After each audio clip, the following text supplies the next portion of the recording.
I have been in more machine shops than I can count in 62 years, but I never expected one of them to be the place my marriage quietly came apart on a folding table covered in invoice paperwork. It didn't happen with a slammed door or a raised voice. It happened with a business card. A plain white business card, sitting face up in a drawer I wasn't supposed to be looking through, with a name on it I recognized, and a handwritten note on the back that wasn't meant for me. Welcome back, if you've been here before. If this is your first time, I'm glad you found your way to my corner of the internet. I read every comment. So tell me where you're watching from tonight, and if a story like this one means something to you, stick around, because I've got more where this came from. My name is Walter Inman. I'm 63 years old. I ran a precision machine shop outside Erie, Pennsylvania for 31 years before I sold my share to my nephew last spring and stepped back to what people generously call retirement. I say generously because I still show up 3 days a week whether anyone asked me to or not. Old habits don't retire even when the man does. I built that shop with my own 2 hands and a loan I was terrified I'd never pay back. And I built a life alongside it that I thought was just as solid. That's the part I need you to understand before anything else, because everything that came after only makes sense once you know how sure I was. My wife is Carol. She's 58, and for the better part of 30 years, she kept the books for a family of 4 and somehow made it look effortless, the way some people make hard things look easy simply by never complaining about how hard they are. She taught piano lessons out of our front room on Tuesday and Thursday afternoons to half the kids in our neighborhood, the same upright piano her own mother left her, and she still remembers every single student's name, even the ones who quit after 2 lessons 20 years ago. She's the one who sends a card for every birthday in the extended family, including my second cousins in Ohio. I've met maybe 3 times in my life. She's the one who sat with our neighbor Mrs. Trudeau every single day for the last 6 weeks of that woman's life, not because anyone asked her to, but because Mrs. Trudeau didn't have family close by, and Carol couldn't stand the thought of somebody dying alone, 3 doors down from us. That's who Carol was to me. That's who I believed she still was. Here's where the trouble starts, and I want to walk you through it slow, the way it actually happened to me, because it didn't come all at once. It came in pieces, the way most true things do. Back in January, I started having trouble catching my breath climbing the stairs to our bedroom, which, for a man who spent 3 decades on shop floors moving steel by hand, embarrassed me more than it worried me at first. Carol noticed before I said a word about it. She's always been the one who notices. She made the appointment herself with our family doctor, sat in the waiting room with me, even though I told her she didn't need to, and when the doctor mentioned the word arrhythmia and used the phrase, "Let's not take chances at your age," I watched her face go a color I'd never seen on her before. She held my hand in that little exam room like she was afraid letting go would make it worse. I remember thinking, right there on that table with the paper crinkling underneath me, that I was a lucky man. I want you to remember that I thought that, because it matters for what comes next. The doctor referred me for some cardiac testing. Nothing dramatic, just a stress test and some monitoring, out at a diagnostics clinic on the east side of town, a place called Lakeshore Cardiac Associates. Nice building, good parking, the kind of waiting room with a fish tank and magazines nobody actually reads. The technician who ran most of my appointments was a man named Douglas Perry, easygoing, good at his job, the kind of fellow who remembers to ask about your grandkids the second time he sees you. I liked him. I want to be honest about that, because it makes what happened harder to swallow, not easier. He wasn't a villain to me. Not at first. Not for a long while, actually. My first 2 visits to that clinic were nothing. Wires on my chest, a treadmill, some waiting around, a follow-up call a few days later saying everything looked manageable with medication. Routine, unremarkable, the kind of thing you forget about between appointments. It was the 3rd visit, a Wednesday in the middle of February, when I sat waiting in a small side office for Douglas to come back with my monitoring results, that I saw it. It wasn't a photograph this time. It was a drawer, half open on a rolling supply cart that had been pushed against the wall near where I was sitting, close enough that when I leaned over to pick up a pen I'd dropped, I could see straight into it. Personal effects, mostly. A phone charger, a protein bar, and a small stack of business cards held together with a rubber band, one of them sitting loose on top, face up. It was Carol's business card, the one she'd had printed 2 years back when she started doing bookkeeping on the side for a few small businesses around town, including, as it turned out, Lakeshore Cardiac Associates itself, which handled the clinic's books through a referral from her cousin. I'd forgotten she even worked with them. It hadn't seemed worth remembering. I might have thought nothing of it at all, a business card in a drawer at a place that employed her professionally, except for what was written on the back in blue pen, in handwriting I didn't recognize. 4 words. Thinking about you constantly. No name. No date. Just those 4 words, sitting there in a drawer that wasn't mine to look into, in an office I had no reason to distrust an hour earlier. I sat there with that card in my hand for what felt like a very long time, though I expect it was closer to a minute. I remember the fish tank filter humming somewhere down the hall. I remember the exact moment the second hand on the wall clock passed 12 and started its climb back up the other side. I built, in that minute, 3 or 4 perfectly innocent explanations. Maybe it was a joke from a coworker. Maybe it was nothing to do with Carol at all, and the card had just landed near hers by accident. I've spent my whole working life fixing things that are broken because somebody trusted the easy explanation instead of checking the actual part, and here I was doing exactly what I'd have scolded any apprentice of mine for doing, believing what was convenient instead of what was in front of me. When Douglas came back into the room with my chart, I didn't hide what I'd seen. I set the card down on the little rolling table between us, face up, the handwriting showing, and I asked him, as calm as I've ever managed to say anything in my life, "This yours?" I watched his face do something I will remember until the day I actually do have the heart attack. Everyone keeps checking me for. It wasn't guilt, not right away. It was almost pride. A small, helpless smile crossed his face, the kind of smile a man gets when someone says a name he likes hearing out loud. "Oh," he said. "Yeah, that's actually kind of a long story." And then, because I said nothing, because I just looked at him and let the silence sit there and do its work, he kept talking, the way people do when quiet makes them nervous. He told me he and Carol had gotten close over the last several months, working together on the clinic's books some evenings after hours. He said, "we," the way you say it about someone you've folded into your life. He mentioned a weekend trip up to Niagara-on-the-Lake back in November, a wine country getaway, and how good it had been to finally get away together. I remembered that weekend. Carol told me it was a bookkeeping conference for a client in Buffalo. I remembered because I'd offered to drive her the 2 hours myself, make a little trip of it, maybe get dinner on the way back.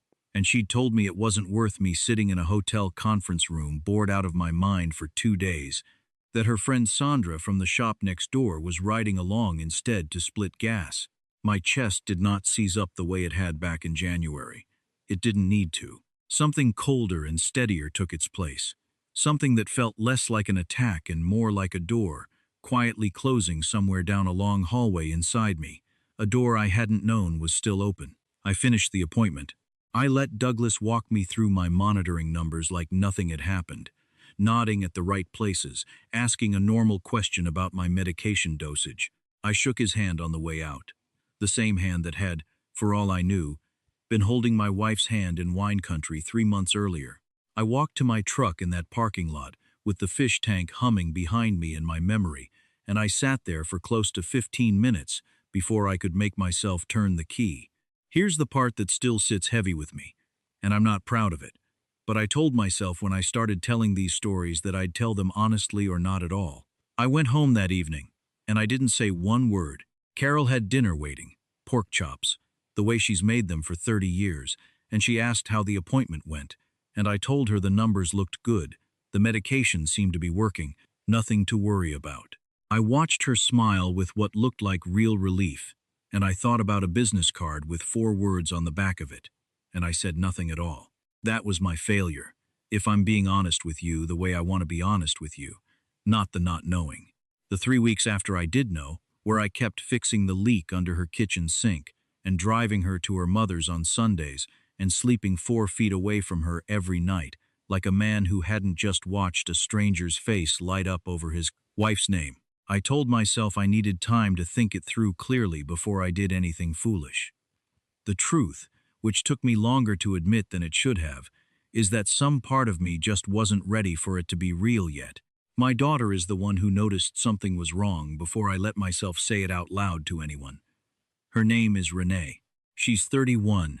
She teaches middle school science 2 towns over, and she comes by most Sunday afternoons to help me sort through the shop's old paperwork, a job I keep insisting I'll get to myself and never do. She's sharper with numbers than I've ever been, and sharper with people than I've ever been too. That second Sunday in March, she caught me staring at a box of invoices I hadn't touched in 20 minutes, and instead of asking what was wrong the way most people would, she just pulled a chair up next to mine and said, "Dad, you've been somewhere else for weeks now." I didn't tell her everything that day. I wasn't ready, but she didn't push. She just stayed another hour, sorted through half the box herself, and before she left, she squeezed my shoulder and said, "Whenever you're ready to say it out loud, I'm not going anywhere." That's Renee.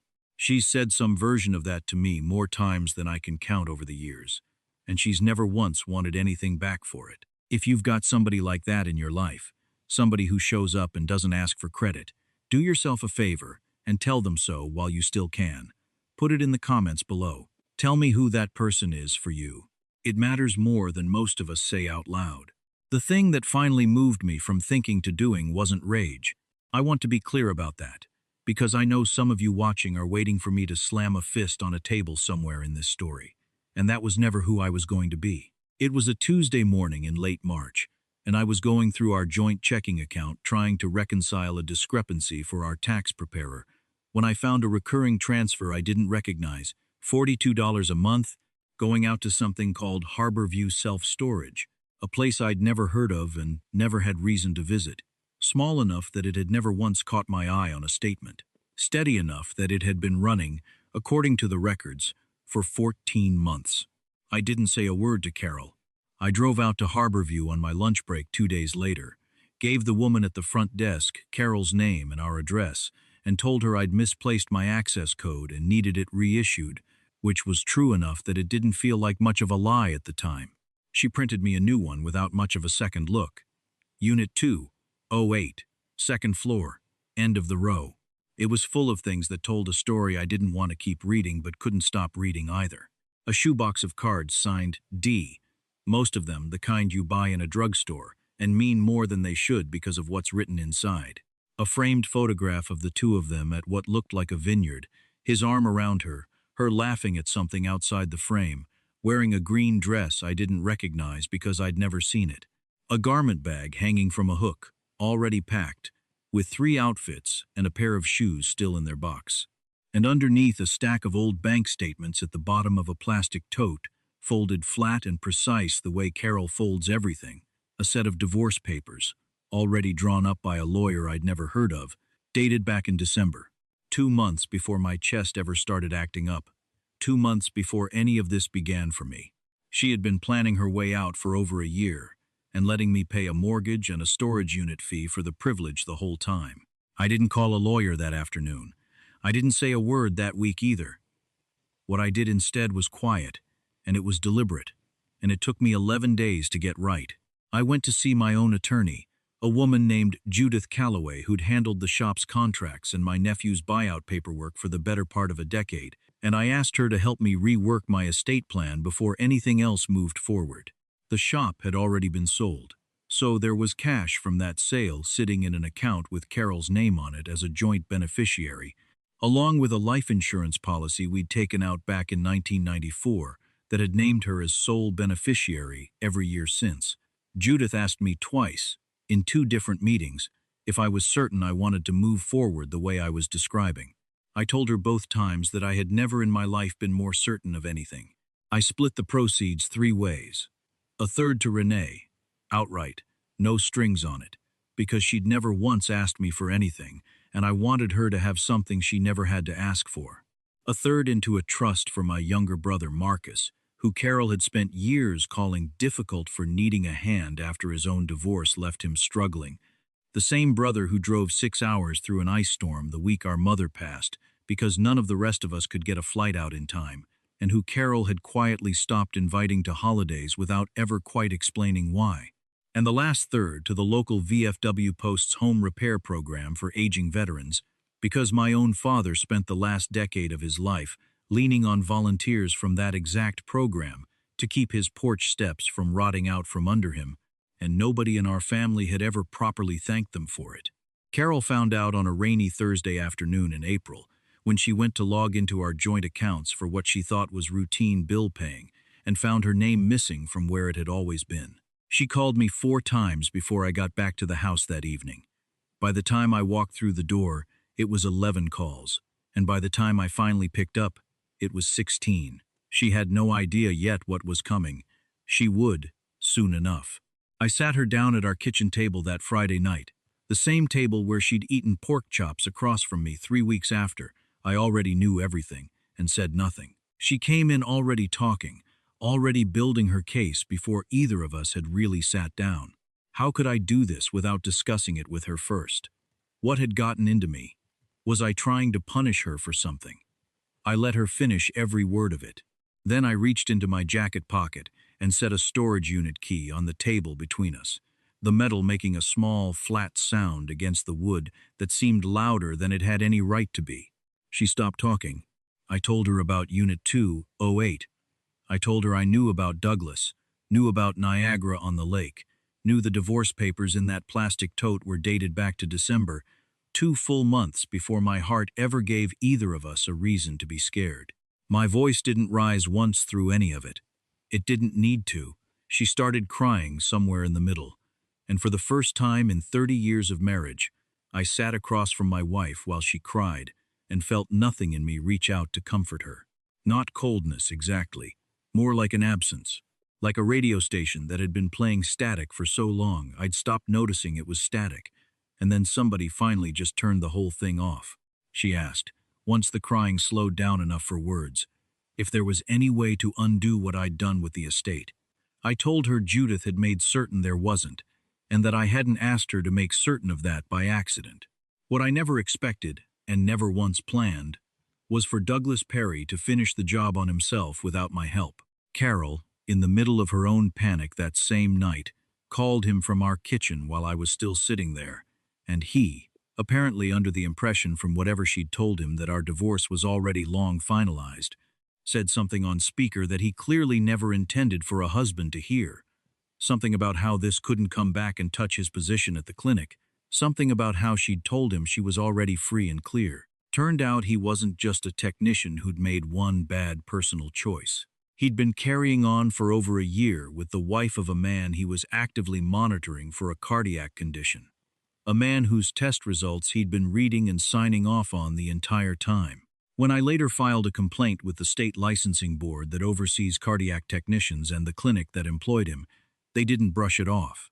I didn't file that complaint out of spite, whatever it might look like from the outside. I filed it because the next patient who sits in that chair, hooked up to those wires, deserves someone whose full attention is on the numbers in front of him and nothing else. Carol moved out at the end of April. The house got quieter in a way that surprised me by not hurting nearly as much as I'd braced for. Renee still talks to her mother from time to time, and I never asked her not to. That's not a forgiveness that's mine to hand out or withhold on Carol's behalf. And I've tried hard not to make my daughter carry weight that was never hers to carry in the first place. I'm not going to sit here and tell you I feel some kind of peaceful, tied up with a bow resolution about any of it, because that wouldn't be honest. And honest is the only way I know how to tell you anything. What I feel, most days, is steady. I don't check her phone records anymore. I don't lie awake running numbers on a storage unit I'll never set foot in again. My cardiologist now is a man named Dr. Aaron Feld, a completely different clinic on the other side of town, and there's nothing personal sitting out on his desk except a small photo of his own 2 boys at a lake somewhere upstate. I notice that kind of thing now. I notice a lot of things now that I used to walk right past. If there's a lesson worth taking from any of this, and I think there is, it isn't really about revenge, no matter how satisfying certain parts of it might have felt in the moment. It's about the quiet years, the $42 a month nobody thinks to question, the trip you don't ask enough follow-up questions about because you trust the person telling you, The conversation you kept putting off because you didn't want to be the guy who made things uncomfortable at his own dinner table. Pay attention to your quiet years, whoever you're sharing them with. That's usually where the truth has been sitting the whole time, waiting for somebody to finally look.